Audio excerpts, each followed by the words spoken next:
spinning and weaving machines replacing skilled artisans have very different effects than other types of technologies.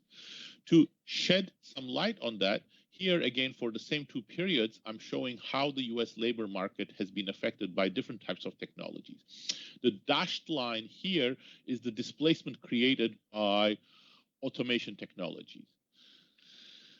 If this was the only type of technology going on, labor share would decline even more and wages would not have increased during that earlier period as well. But it is counterbalanced by what we call reinstatement technologies, new technologies that are more human friendly, that increasing human productivity, and more importantly, that are creating new tasks for workers to be centrally involved in the production process. Miraculously, these two types of technologies are counterbalancing each other, so much so that their sum, the thick blue line in the middle, is hovering around zero, and that's the reason why wages are growing exactly at the same rate as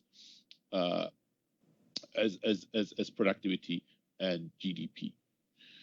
On the right, however, you see a very different picture. Again, automation technologies and the displacement they create accelerates while the reinstatement is much slower. And as a result, you have this blue curve going down, and that's the reason why you have this slowdown in labor demand and its various implications I've talked about.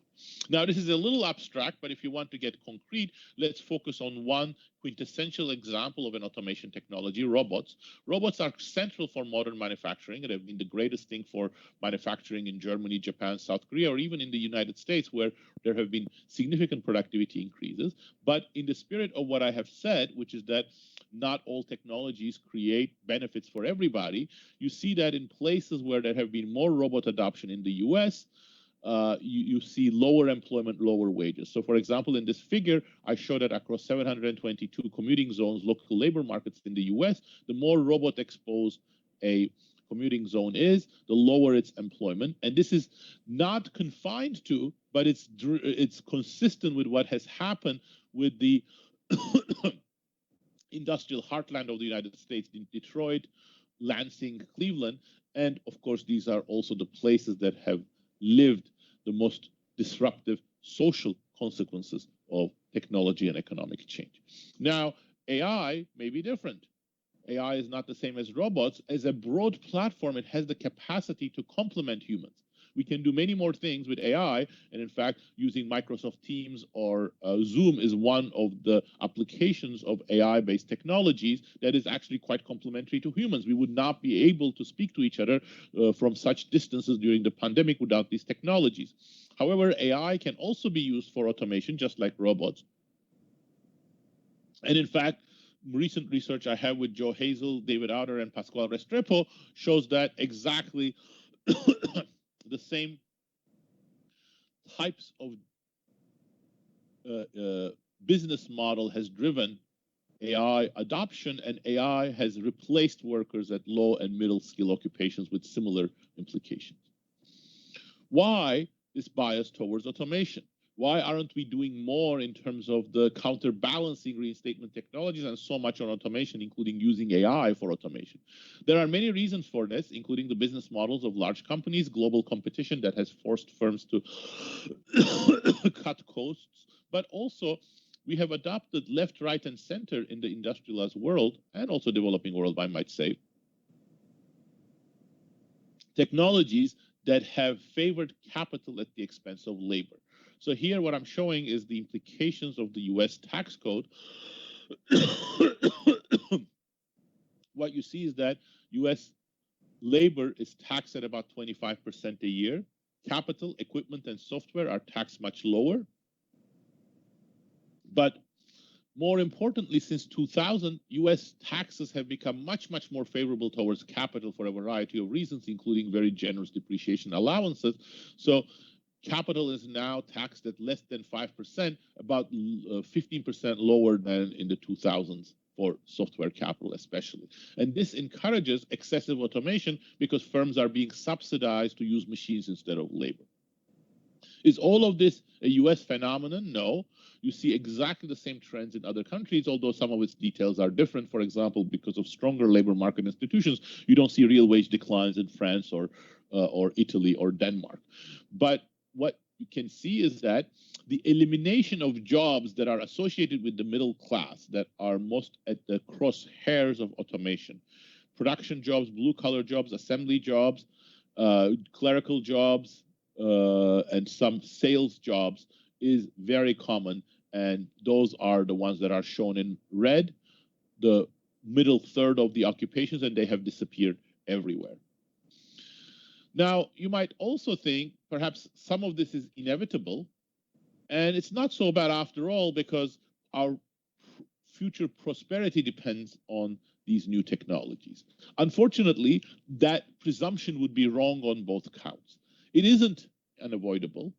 In fact, the fact that there are two different types of technologies or many different types of technologies is an indication that we have choices. But moreover, we're also not really benefiting from them. Despite all of this talk of wonderful technologies and what we're getting from technological breakthroughs, our modern age is distinguished in every advanced economy, with this partial exception of Germany, with a huge productivity slowdown.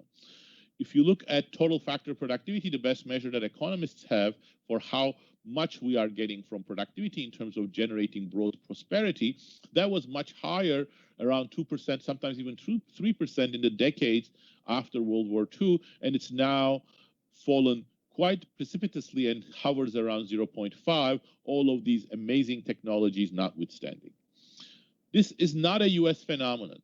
With the exception of Asia, productivity slowdown has been everywhere, and especially in Latin America. And here I'm not even looking at TFP, I'm looking at labor productivity. The post-COVID world is set to exacerbate all of these trends. To the list of global competition, vision coming from researchers and companies, and the tax code, we now add social distancing and vulnerability to the virus. In the US, 75% of companies say they are taking steps or are planning to take steps to do more automation. None of this is avoidable, is inevitable, as I said. The future does not need to be a fully automated one. In fact, it does not benefit us productively. It doesn't benefit us from a distributional point of view. It doesn't benefit us from a robustness point of view if we automate everything. There are ways of using new technologies together with humans, and there are ways of using technologies such as AI to make humans more productive and introduce new capabilities for humans in education, healthcare, communication, or even in manufacturing. But none of this is easy. What it would require is a complete overhaul of how we think the government should function in the economy.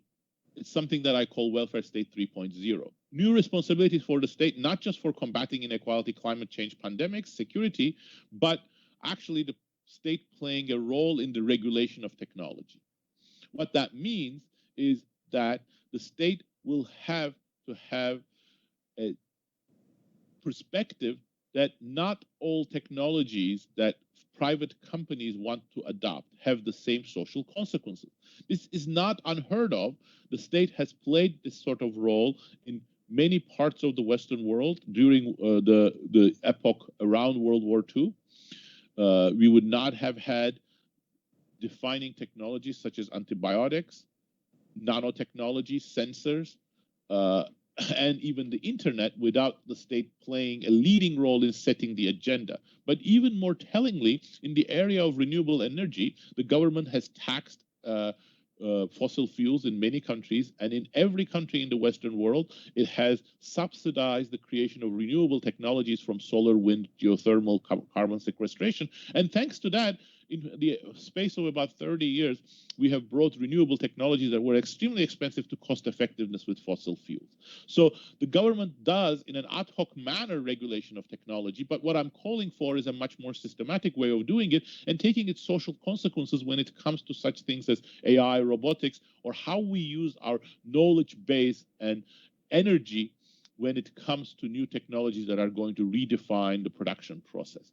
Of course, such great burdens on the shoulders of the state, just like what Beveridge asked in the midst of the World War II in 1942, come with risks. Those risks were very well understood by Friedrich von Hayek, who wrote in response this defining book, The Road to Serfdom, which warned that there will be a new totalitarianism, new road to serfdom, because the government would interfere so much in business.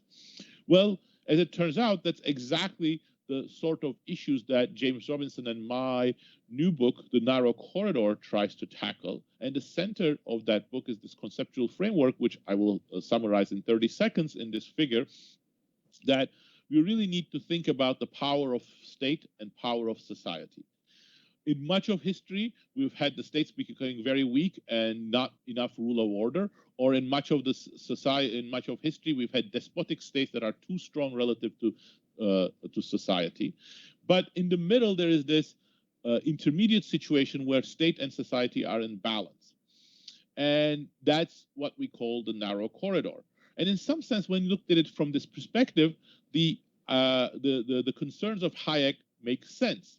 He says that, well, if the state becomes too strong because it can interfere in the economy, set wages, support unions, redistribute, perhaps that's going to take you out of the corridor. And the corridor is indeed narrow. But what Hayek did not see, and what's critical, and that's what I'm going to conclude with, is that this perspective also suggests that there are very distinct dynamics inside the corridor. That's what we call the Red Queen effect after Lewis Carroll. Both state and society have to run together to check each other, to cooperate, but at the same time also to contend for power. And what happened in post-war Europe, for example, and also to some degree in the United States, is that as the state shouldered greater responsibilities, democracy deepened, people participated in politics more, the media became much more of a watchdog on politicians and bureaucrats' malfeasance, and as a result, none of the concerns that Hayek had realized. So ahead of us are huge challenges in terms of what we do with technology, nuclear power, climate change, and we need similarly new responsibilities, but that means that we need a rejuvenation of democracy. We have to prove Hayek wrong again. Whether we can do it or not, we have to try. Thank you.